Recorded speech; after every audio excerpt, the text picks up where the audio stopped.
We are certainly going through the tough times, the trying times. There's no point repeating the same thing time and again and scaring people. Every day I get almost more than 100 calls inquiring about facilitating or helping them about the availability of the oxygen, medicine, or some doctor, some reference. So I also try on calling on people who are my friends who are very well off. But suddenly when I get the replies, they have locked themselves in their mansions and they're very comfortable and they don't want to get involved anywhere. They just want to protect themselves, my friend. This thought itself gave me today's topic to talk about. That's a basic nature of we Indians. We talk about getting involved. To get involved. Many people, my friend, are too fearful of hurt or rebirth to invite others or getting involved into their lives. But in a world which is so big and so complicated, one needs to get involved.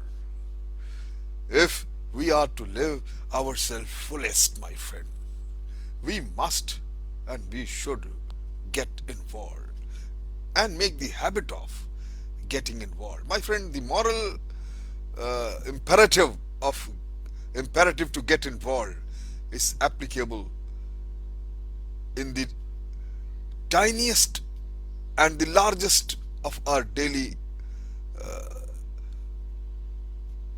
life, daily considerations in everything from helping a neighbor all the way to carry out about this to care about the caring about this your mohalla, your city, your town, your nation, and of course then the world. Every little act of genuine involvement, my friend, in fact encourages the growth of the identity beyond the beyond oneself, beyond, I would say, beyond me to we. Tennyson, somebody had you see said it so beautifully. We have to convert and go our thinking and go beyond thinking I. We interwittingly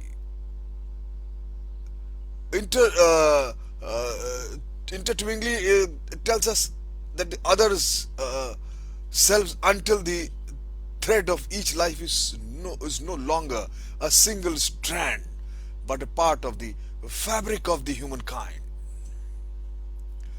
A friend of mine, I remember from my life that a friend of mine was riding on a bus when a gang of noisy youth started taunting an elderly woman who had asked them to stop shoving. Everyone else in the bus looked outside the windows and not bothered or kept their head straight as they couldn't hear the kids saying fresh things about her. He tells me, I was also like them. Initially, at first, I also choose to ignore. Then, all at once, I don't know quite why, he said, I thought, how dare I keep out of this? This is part of the world I live in. So I turned and snapped out at them and simply told them, haven't you young people have your own parents? How would you like someone to treat your own mother the way you are treating this old lady? And he tells me, to his astonishment, they looked sheepish and felt quiet. He confesses that he finds himself shaking all over. But for the rest of the day, he felt warm inside because he had not left a good deed undone, my friend. This is getting involved in the daily routine and the smallest of the situation. You must get involved. And today, we need to get involved in a greater intensity. All of us, in whatever capacity we can. It's not curious how the times of the most intense involvement with other people stand out in the memories as the times when we were least frightened, least bored, least pessimist about life itself.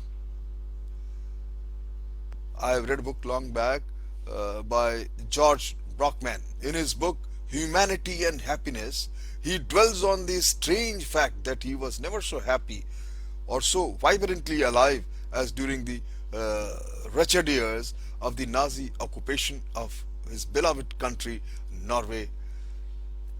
For that was the time when, despite sorrows, hardship, and constant danger, he and his fellow patriots in the underground were bound to one another by the sense of high purpose and mutual trust. Many of us experience such nostalgic things, those who have withstood war, famine, floods, tsunami, volcanoes, so many, landslides. I remember so many. Northeast and J&K, Himachal. My friend, no one can deny that getting involved means taking a chance. The person you fall in love with may hurt you terribly. The quarreling friends try to reconcile may turn their joint anger upon us. The drowning man you try to save may pull you under with him. Yet in avoiding hurts and disappointments, we become cold, inhuman. There's another book I read long back. I remember I'm forgetting the name of the author.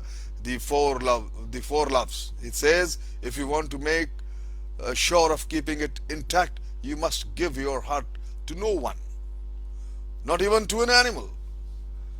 Avoid all entanglements. Lock it up, safe in the coffins of your selfishness. But in the casket, safe, dark, motionless, airless, it will change. It will not be broken. It will become unbreakable, imperturbable, irredeemable. My friends, today I pity the recluse, the people who barricade themselves in a house full of junk or riches. In their self-imposed isolation, we recognize the symptoms of profound emotional illness. We ourselves often do the same thing in the lesser degree maybe. Every citizen who dislikes the way things are being run but does nothing about it, all these are doing the same thing, not getting involved. Very sad. We shall get over this crisis too. We will. Only thing, at what cost? Therefore, it is necessary that we all must get involved in whichever capacity we can. All deliberate non-involvement is a limitation of growth and health, my friend. That is why men who are wiser, they say, somebody has said, it's better to have loved and lost. I think Tennyson has said, it's better to have loved and lost than never to have loved at all. My friend, for responsibilities are not just dead weight, but the most precious of freight we can carry. A cargo that makes a journey through time a valuable expedition and not just an idle passage towards death. My friend, deep commitments to other person seems to save off the shrinkages of the old age. It keeps you young. The great secret of involvement is the quite literary. It is itself, life itself. Non-involvement is a limbo, a vacuum. The grave is a fine and the private place, and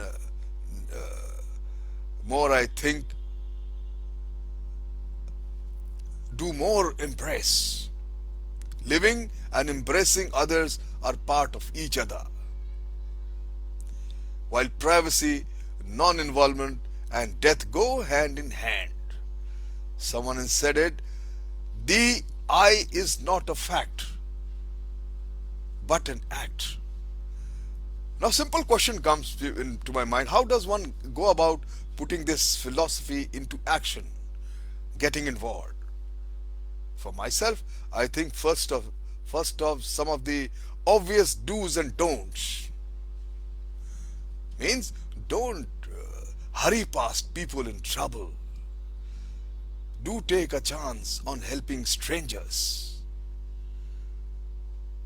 Don't sidestep painfully or deeply felt topics of conversation. Do care how others feel. Don't think of reasons to justify keeping your distance from neighbors, your acquaintances, or even distant relatives. Give a phone call, check about their well-being, offer your help. You you will make a great deal of difference in psychologically boosting up his morale or her morale. Do reach out and strive to know them. Don't be content, my friend, to let someone else will do it. No, you do it yourself. Whatever it is, my friend, do care about your home, your town, your neighbor, your nation, enough to try to improve them. In short, don't be everlastingly careful, my friend. Simply do get involved. Thank you very much.